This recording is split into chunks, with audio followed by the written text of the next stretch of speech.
श्री राम प्रभु हैं जग के रखवाले, जग के पालनहार, तीनों लोक के स्वामी प्रभु जी, ये जाने जग संसार,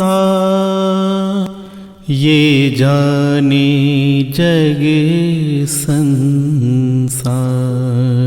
जय जय जय जय जय जय जय जय जय जय जय जय जय जय जय जय जय जय श्री राम। जय जय जय जय जय जय जय जय जय जय जय जय जय जय जय जय जय जय।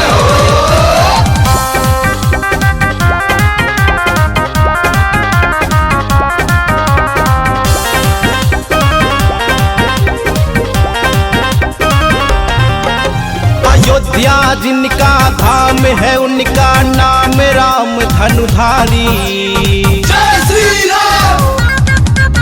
अयोध्या जिनका धाम है उनका नाम राम धनुधारी। देखो आया भगवा धारी, हिंदुओं का हितकारी। देखो आया भगवा धारी, हिंदुओं का हितकारी। थर थर कांप रहे हैं जिनके आने से भ्रष्टाचारी। हो देखो आया भगवा धारी, हिंदुओं का हितकारी। देखो आया भगवा धारी, हिंदुओं का हितकारी।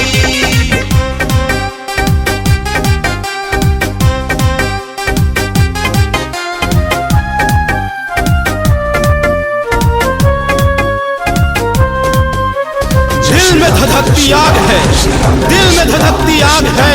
हम हिंदू हैं, ये हमारा भाग है, ये तो कर्म है हमारा। हमारा सनातन धर्म जिंदाबाद था और जिंदाबाद है, जिंदाबाद है। जय जय जय जय जय जय जय जय जय जय जय जय।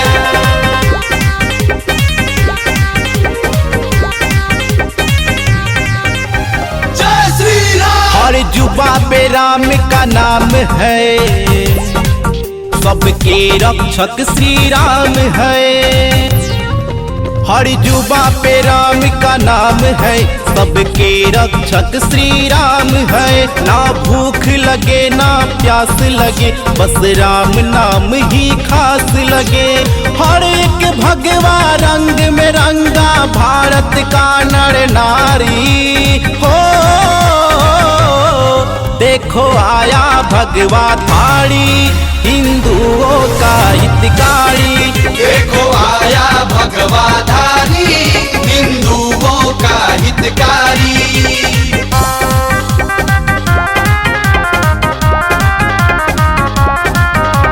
ये भगवा रंग का नशा है जो सर चढ़ के बोलता है। अगर इस पे कोई आंख आए पूरे हिंदुस्तान का खून खोलता है। बच के रहना पापियों, इसी में तेरी भलाई है। वक्त गया तुम्हारा, अब हमारी हुकूमत आई है।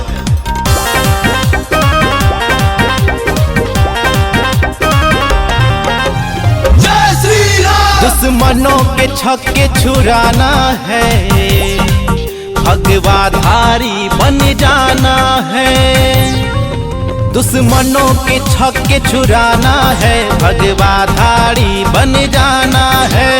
बात यान की आए तो दुश्मनों को मार गिराना है। गौ माता को मार के इसने क्रूरता है दिखलाई। हो देखो आया भगवा धारी, हिंदुओं का हितकारी। देखो आया भगवा धारी, हिंदुओं का हितकारी। अरे पापी, हमने तो तुझे भाई माना और तूने मेरे पीठ पीछे छुरा ठोक दी। तुम्हारे जैसे कुछ लोग ही पूरे कौम को बदनाम कर रखे हैं। राम मंदिर को गिराने की बात करते हो कमीनों।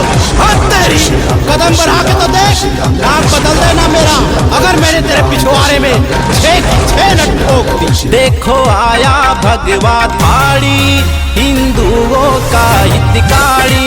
देखो आया भगवा धारी, हिंदुओं